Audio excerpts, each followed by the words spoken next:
Utah State game. First play that we're going to get into, man, we're going to run a few plays on offense and a few plays on defense. I want to highlight this play in particular because I love the way that Colin Klein manipulated the offense on this play. So as we run the play, the first thing that we're going to notice is this. You're noticing a three-man shell, okay? So when we look at this from this standpoint, all right, from the three-man shell standpoint, hold on, give us a second while it's loading. Okay. So when we look at it from this standpoint, man, so we're looking at a defender here, and a defender here. All right, so we're looking at a heavy-footed safety. One of the things that you want to do, I thought they did a good job, is utilizing our weapons here to manipulate the underneath defender and the safety as well, okay? So what do I mean by that? So as we press play, you'll see here how they want to influence the defensive players through the bubble play, right? So number one thing, he's flat-footed right now. So one thing Marcel is reading is this flat foot defender. When you get into a zone or RPO type of concept, you're reading the initial apex defender, right? He is sitting heavy at home, all right? Now, the next thing that they're going to see is the eyes are going to translate to the safety. So when Marcel is reading the apex defender to the safety, he sees that the safety is giving ground, all right? So now he's coming in with that safety giving ground and exiting at an angle. You understand that he's more than likely going to be the flat defender, all right? So he's playing from depth. So if we continue to let it play, boom, you see the corner take the flat. Now he is influenced by the flat now. So the flat pulled the corner. The flat also pulled the nickel back here. The safety is running to a 45 to get to his hash point. So he's playing a deep half safety. Now, when we're looking at this dig and go concept, it's a beautiful concept because of the influence of the slot player that's pulling the apex defender, that's bringing down that corner. Now we're allowed to manipulate that safety up high. All right. So now as we let it play out again, up here, you see him. He gets flat-footed, he gets turned around. The moment he gets turned around, ball should be in the air now. Marcel locates that. He sees it. Ball should be flying in the air, and we get a touchdown off of this play. This is a beautiful, beautiful concept that Colin Klein put together because they understood the RPO game. So when we look at this from the first play, all right, so let's go back to it. He snaps the ball, boom, RPO influence. The reason why it's an RPO influence, my apex player is sitting heavy. The other thing that we want to do, we understand that that Utah State in the game plan section is probably a too high safety type of defense. So they want to influence and pull this corner down to the flat. They want to hold this apex defender right here. And then they've been setting up the dig concept by the corner, or excuse me, by our receiver all game long, allowing him and understanding that he's going to jump that dig to be able to hit the dig and go for a touchdown. So this is a beautiful drawn up play by Colin Klein, our offensive coordinator, to be able to take advantage of that. Marcel sees that and hits it on a dime. Beautiful play, beautiful concept. Let's go on to the next play. All right. So now we want to talk about the progressions of Marcel Reed and how he's progressed just as a passer, but overall confidence as a football player. One of the things that we also want to make sure that he utilizes is his legs because he has a weapon in his legs, right? So now we're looking at the pocket. So we're looking at the initial protection of the pocket. You're seeing a big on big, let me get that back. All right. We're seeing big on big protection, okay? So on the initial snap, boom, seeing man on man here, man on man, man on man, man on man, right? So you're looking at a big on big protection, and they're creating this big pocket for Marcel Reed to be able to operate in, all right? So now, as we continue and we roll the play, Marcel is now in a comfortable pocket. We're getting a chip block right here from our tight end, and then we're getting a dual block here, or a double, because there's no threat from the backer. The backers back out. They're flying into their zone coverage. Once Marcel sees these two backers exit, he understands it is a zone concept right now, right? So now, one of the things that we wanted to see in progression-wise with Marcel is this. Look where he is in the pocket. He's settling. His eyes are downfield. He's comfortable. He's not feeling pressed. Great pocket by the offensive line. But now he's looking for the open receiver. He's looking through his progression. His first initial read was here. Now he's coming back with his eyes here, all right? So since he doesn't see anybody open, he stays, he holds. Look at that. He's holding again. He's holding within the pocket, holding within the pocket, holding within the pocket. He understands this is zone coverage. And now it's time for him to take off and utilize his legs. He sees the exit window here that he can run through based off the pocket that's created. And he takes advantage of the defense and utilizes one of his greatest weapons in his legs. But the biggest thing that we saw here is we saw the maturation process because he is not in a rush to get downfield. You saw a quarterback get through his progressions. Progression 1, 2, and 3. Nobody's there. Let's take off right now. That is a great job by Marcel Reed on this.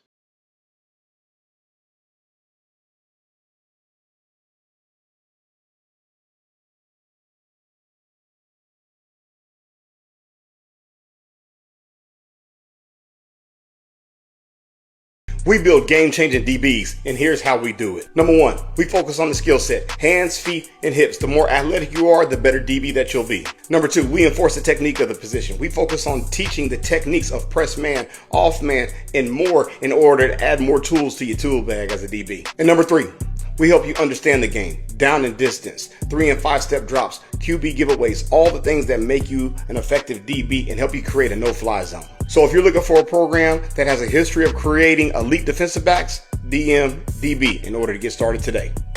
Now, one of the things that we got to be able to really hone in, and we have to be effective, is in our run game against Notre Dame. All right. So one of the things you're going to see the tight end come in on a little zip motion and sit tight. All right. Now, what you're looking at is an ISO play. Okay. He's sitting there, he overloading the box. We're going to go a dual block here.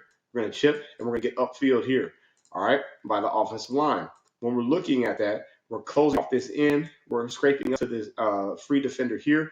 And this is great vision by Le'Veon Moss, able to cut and find the hole right here. Right now, we're looking at the straight ISO play by our offense. This is a great pickup and a great read when it comes to the, excuse me, not ISO, but when it comes to the zone read type offense. All right. So now the patience is good. He understands, he sees his block, he sees color showing, and he's patient enough to fall back and hit the hole. That's beautiful job by our offensive line.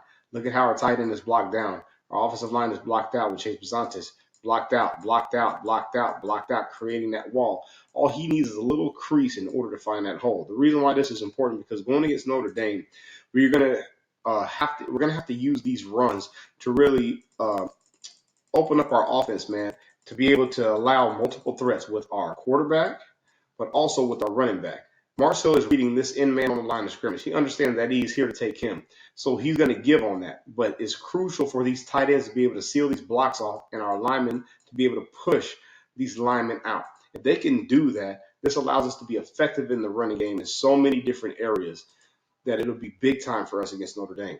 When we have backs like Le'Veon Moss and we got backs like Ruben Owens that can hit their head on the goalpost, runs like this are going to be highly effective for what we want to accomplish when it comes to this Notre Dame game. All right, let's get to the next play. All right, so now we're getting into the next play. We're in a 2x2 set, okay? We're looking at a single high defense, all right? So now Marcel understands that we're looking at a single high. Now, before the snap, more than likely we're playing man-to-man type coverage. We're looking at the defense. They're locked in man-to-man, okay? We're looking at 3 underneath defenders here to be able to help with the zone read concept, the influence of Marcel's legs. So now we will come in and we'll play here. Now we're looking at the drop back, the initial drop back. His eyes are downfield reading the single high safety. Marcel knows that is now a single high safety right now. And since it's a single high safety right now, we can play that immediately. So we can run the tape. Now, pocket collapses. We have pressure inside from Utah State. We have pressure here. Marcel drifts back. Now, you really don't want this to happen, but he's buying time. All right, with his athletic ability, he's able to do that. Now, one of the things I will say is this is a terrible throw. Very, very risky throw. Very, very risky throw. He's throwing off the back foot here. You don't want that to happen. Also, he's throwing here. He's trying to get the ball to this angle right here, okay? But you have 2 players in the same window. If there are 2 players in the same window, that means you have multiple defenders. Here's a defender, here's a defender, and here's a defender. You have to be deadly accurate with the football in order to make this happen. Now, a coach in the coaching room or in the film room is going to tell Marcel, don't you ever do that again, but I'm glad we got a touchdown out of that. Because if this ball lacks at all, he can make a play on the ball. He can track back and make a play on the ball. But now this is hell of a play, but these are the dangers that you don't want to have. Now let's go back on this retract, all right? One of the things that you see is you notice a single high safety here, which Marcel understands that.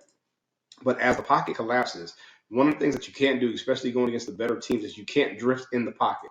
He's drifting in the pocket in order to buy time. Makes sense. But as he's drifting in the pocket, he throws the ball drifting back. You never want to do that. You never want to throw the ball drifting back because that ball will float. Luckily, we made the play here, but we got to be able to improve upon that against teams like Notre Dame that have the necessary skill guys that can make plays on that football. Let's head over to the next play. All right. Now we're coming in again. Okay, so now we're looking at it from an offensive standpoint. We're looking at 12 personnel set. We got 2 tight ends in the game in a condensed formation. The reason why we want to condense formations because we want to be able to get to the edge of the defense. All right, so we collapse the defense. We have a defender here. we have what is that? 4 or 5 defenders inside the box here, right? So you can dish the formation in order to take advantage of the outside perimeters defensively and on offense. All right. So now, once again, we're going with a zone read concept. You see the linebackers attacking. Boom. They're attacking upfield right now. That is the threat of Marcel Reed being able to use his legs in the run game. Now, as we do that, we see Marcel set his feet. He automatically goes back to his first read. So he goes through read number 1. Look where his eyes are with read number 1. He sees that read number 1 is not open right now. Now we go back, look at this, look at him reset his feet. Boom, resets his feet. Eyes go right back downhill. He understands that we have Casey Concepcion coming through the back end of the end zone because he understands the play concept. He sees 2 defenders on 1. He sees a defender here. He understands if I could throw to this window right here, I could score a touchdown. But what I really love the most is how he reset his feet from the initial read. So let's go back one more time. Okay? As we go back one more time, look at his first read. He comes out of the pocket. As he comes out of the pocket, boom, his first read is here. He doesn't like it. Now, watch Marcel again. Comes back, sets his feet, boom, looking downfield, understands that he has a playmaker here, and he's going to hit him on the over route concept, drives that ball in there, touchdown. That is great maturation from Marcel Reed in the past game. And we have got to continue to see those plays being made each and every week and him improve upon that if we really want to make a run going into this really big games, but as we go into SEC play as well. All right. So let's continue to roll. Now we're talking about the defensive side of the ball, my sweet spot. All right. So look, defensively. We are looking at a 5-man front. 1, 2, 3, 4, 5. We got an overhang linebacker, so we're looking more of an under front. Okay. So now when we're looking at their front, we got a 1 technique here, a 3 technique. We got more of a 5 shade. We got an outside 5 contained player. Now what you're going to see with the backers, here comes the motion here. These backers and my safety with Dalton Brooks, Torian York are going to move with that. He, more than likely, in the defense is going to be responsible for this outside runner because the safety will roll down late here within the film on this side. Roll down. That will give you 3 guys, 3 defenders against these 2 runners, okay? So we call that a Reggie technique on the defensive side of the football. So as we let it play, boom, we watch the underneath defenders expand. So you see Dalton Brooks, he's eyeing this running back. You see Torian York, he is eyeing the quarterback. And then Bryce Anderson is here for any type of cleanup or cutback. All right. So remember, it's these 3 against these 2. Reggie technique. Gapping it out, holding point. He's here for contain. All right. So now as we continue to let the play run, here, you see how it feels, right? So based off the progression here, you see Dalton Brooks getting out to the ball, but now you're looking at a free defender here who was unblocked. You're looking at a free defender here who was unblocked as well. So this is one of the things that that I loved about the A&M defense that they fixed from week 1 was the discipline level on defense. Discipline-wise, we were a lot better in that mix from a discipline standpoint, and we were able to attack the point. Boom. We were able to hold. Now, he shouldn't flare out here, okay? He needs to continue to go to the quarterback because he has a defender here and he has a cleanup man here, all right? But with him being unblocked and him retracing back, we were able to make a play on this. Beautiful job on that defensive rep play, okay? So now let's get into it a little bit more. Next play on defense, boom. We're running here. We're looking at a 6-man box. Boom, we got 6 defenders in the box, all right? Now we got a tight end. A tight end, usually in a college offense, you're going to get a wham block where he's going to clear out the end, okay? Here's my safety. Here's my 2 backers. So in a run-fit defense, this safety is a part of the run fit. So that makes it these 3 guys versus these 2 guys, okay? Because if they trade, he's going to fill here. If he comes back, he wants to spill it to the unblocked defender, which is this safety right here. So let's let the play run. The play runs. Boom. Now we go back and let's look at wham block. So now they're communicating. You see the tight end come over. Here's the linebacker reading that tight end. He wants to fill that gap. Now he understands that the tight end is coming over. So he now understands that I have to 2-gap either here or here. If the ball comes here, I'm an unblocked player. If the ball comes there, I need to be able to spill it to my safety who is unblocked. So as we let the play out, here comes Bryce Anderson, unblocked. He's the free defender. Boom. Beautiful defense by Texas A&M right here. They were communicating well, trading off, and they're there to rally and make the tackle. Great job by the defense here. This is what we're going to have to be able to stop against Notre Dame with Jeremiah Love. with the running back at his level, this is the type of plays that we're going to see, and we're going to have to be able to be disciplined enough in order to fill those gaps. On to the next play. All right, here we go. Same thing. So now we're seeing the motion come down. We're seeing the safeties rock and roll. So this safety's going to play the high safety. Here comes Ratcliffe coming down to play the box. All right, now this could be man or this could be a zone type coverage, more than likely a cover 3. Okay, we're looking at a 12 personnel set. All right, so now we're looking at an overloaded box. We're looking at an 8-man box across the board on defense. Now, when we see the play roll out or the play go, we come here, boom, we see the play action. Linebacker sucked up. Okay, but here goes Bryce Anderson getting to the middle of the field. Ratcliffe is going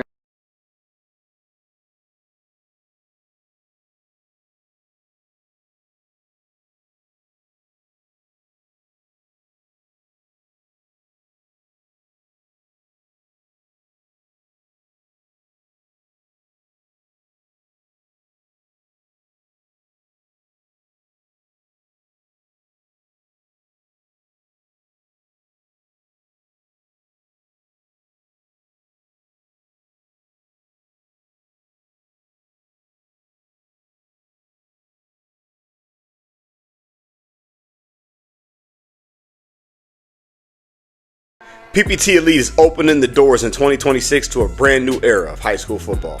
This isn't just 7-on-7. This is a full national high school football program built to give athletes another option.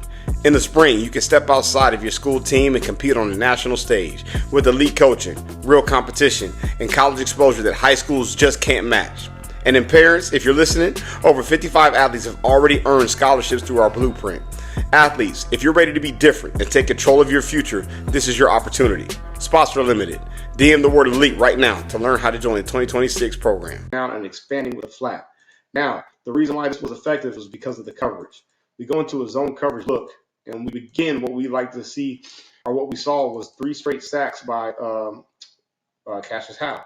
All right, so he comes in, he straight arms the tackle and creates separation. Once he creates separation, he dips and gets to the quarterback, boom, creates a sack. Great play by Howe. Now, we're coming in again, all right? So how does sack number 2 happen? Sack number 2 happens because now he's got the tackle on skates. So look at the tackle. He's on skates again. His shoulders are back. His knees are out. He's already out of place. So now here comes Hal comes through, and he sidesteps. So he gets him to commit upfield because he gives him a hard step upfield, gets him to commit, dips back under, boom, free run to the quarterback. Great play by Hal again. Now we're going into sack number 3. So now he's already been beat twice. He's in his head. Now let's look at the positioning of the left tackle. The left tackle's trying to get out fast. All right. So he's trying to get depth because he understands that he has the speed advantage. Not only that, he has the power advantage. So what's he going to do? He's going to dip. So Cassius Howe's giving us 3 different looks. So one, he gets upfield and stabs. The first one, he separates by hand position. Second one, he dips and rips. Boom, sack again. Beautiful job on these 3 consecutive plays. Okay. So now let's get into it again. Okay. So now when we're going through with the defense. Oh, let me stop that here. Hold on. Let me start that back. All right, here we go. As we go through again. Okay. Now we're going into a blitz look. Okay. Defensively. What we're doing is we're mugging. So now we have Torian York, our Mike linebacker, mugging the B gap. We have a head-up 0 technique. We have 3 technique, and we're having 2 outside edges come, all right? So we're showing the blitz. One thing that he does is he gets 1 step forward and delays and comes back. You want to do this because you want to mess up the protection of the offensive line. The offensive line is calling the protection, right? So now they're IDing the Mike, which they're IDing here. This Mike is bailing or giving the illusion that he's bailing, allowing him to wrap. Since they ID him, his eyes go here. He occupies the eyes of the center here at the nose tackle. And then we have Scooby Williams wrapping back across the center. All right. So now this is about eye manipulation. So we come through. Great job here. Here comes Torian York wrapping back across. So now we got man for man for man for man for man. We got an unblocked defender coming here in order to create havoc. This is a great drawn up play and drawn up defense. Now, what makes this play crucial is that Scooby Williams wins his one-on-one matchup. So by him crossing face, he's created a one-on-one matchup with the back. They ID'd the Mike here with Torian York, and now they have a stunt coming here in order to take 2 for 1. All right. He comes back as an unblocked defender, but what really makes this play Scooby Williams. With Scooby Williams coming in and winning his one-on-one matchup with the running back, this pressure on the quarterback, which allows Torian York to close, but Scooby ultimately makes this play. This is a great play, a great drawn up defense by Elko and the defensive staff. All right, let's get into it. Last play here. So now we're looking at it across the board. We're going man-to-man here, man-to-man here, man-to-man here, and man-to-man here. One of the things that we got to be able to stay sharp on is we're having a too high look, but we got to stay sharp in man-to-man. And with Tyreek Chappelle coming back, this is a big addition, man. Being able to play man against the slots is huge. And what Notre Dame is doing, especially with the slot receivers that they have, the threats that they have on the outside, Chappelle's going to have a big game. And so now, understanding that we can play man across the board and we can send our blitzes here and we can attach late to go get the quarterback is going to be crucial in this game against Notre Dame. But having Tyreek Chappelle, being able to play man-to-man in the slot, being able to play the ball in the air but go man for man is going to be crucial as well. So now you see some of the things that we did well, some of the things that we didn't do well and that we got to clean up. But against Notre Dame, these are going to be crucial for success. All right. So I really hope you guys got some value out of the teach tapes here. And then we'll see you next week as we break down A&M and Notre Dame. Let's go.